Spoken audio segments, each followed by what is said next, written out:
नमस्कार, मैं हूँ Sonia Singh, positive life coach and motivational speaker. आज मैं आपको जापानीज़ की एक बहुत ही पुरानी कहानी सुनाऊंगी।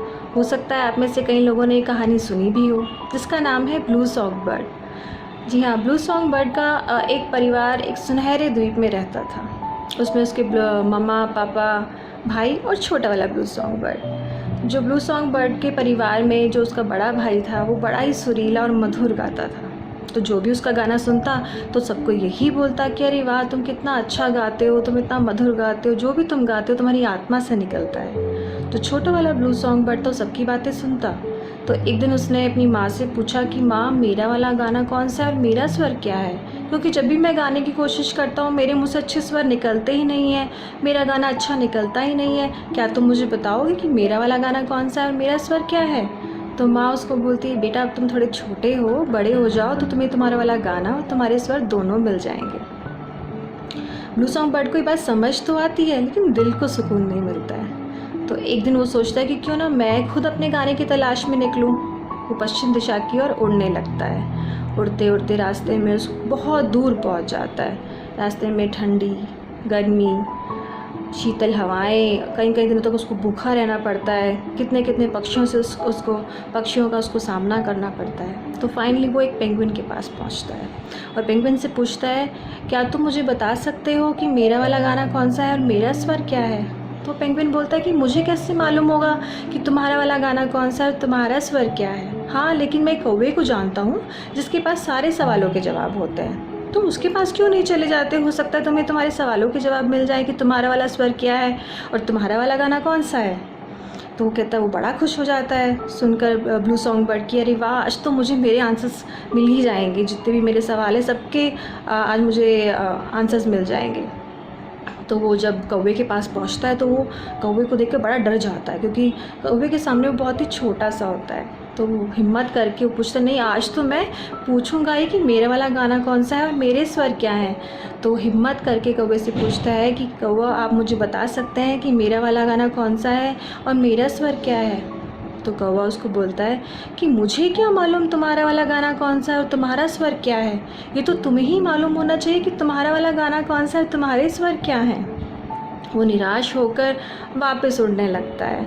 उड़ते उड़ते उसको अपना घर दिखाई देता है। फिर अपनी माँ के पास पहुँचता है और अपनी माँ से मिलता है और बोलता है कि माँ, रास्ते में मैंने पूरी कहानी सुनाता है, सब चीज़ों के बारे में बताता है कि कितने पक्षियों से भी मिला और किन किन चीज़ों का उसको सामना करना पड़ा।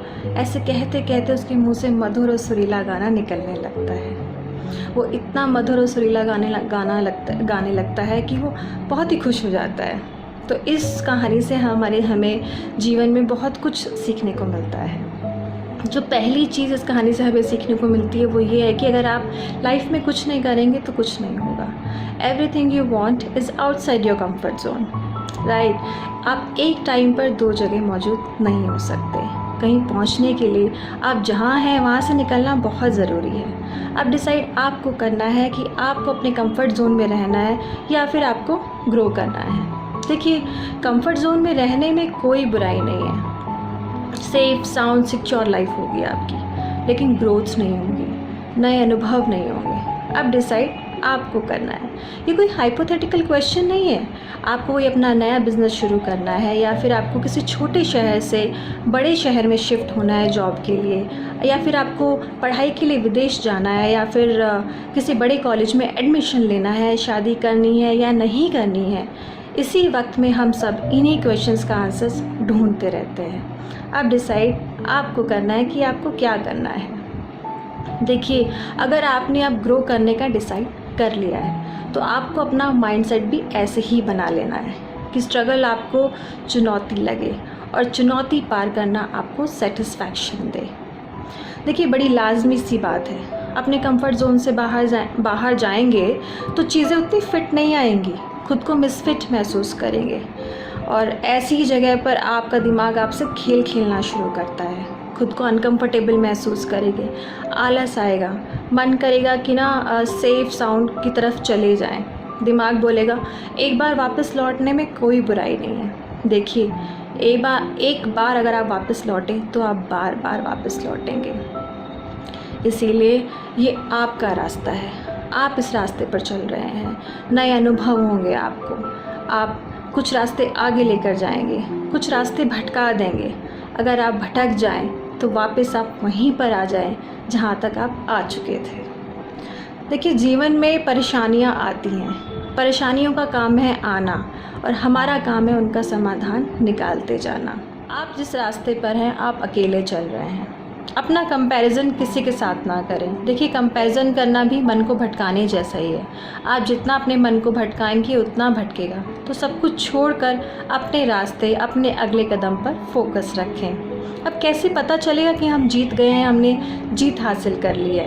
देखिए, जब अपना घर दिखने लगे, नए लोग, नया काम अपना लगने लगे और मन में शांति आ जाए, तो समझ लीजिएगा कि आपने जीत हासिल कर ली और आप जीत गए हैं। आप डिसाइड आपको करना है कि आपको यहीं पर ठहर जाना है या अपने कंफर्ट जोन से बाहर जाकर फिर से कोई नया रास्ता ढूंढना है। देखिए, एक पड़ाव से दूसरे पड़ाव के संघर्ष में ही जीवन है। सिर्फ जीतना ही संघर्ष नहीं, ये जीवन की साधना है। सोचिएगा ज़रूर। फिर मिलूँगी आपसे एक नई वीडियो के साथ। तब तक के लिए नमस्कार।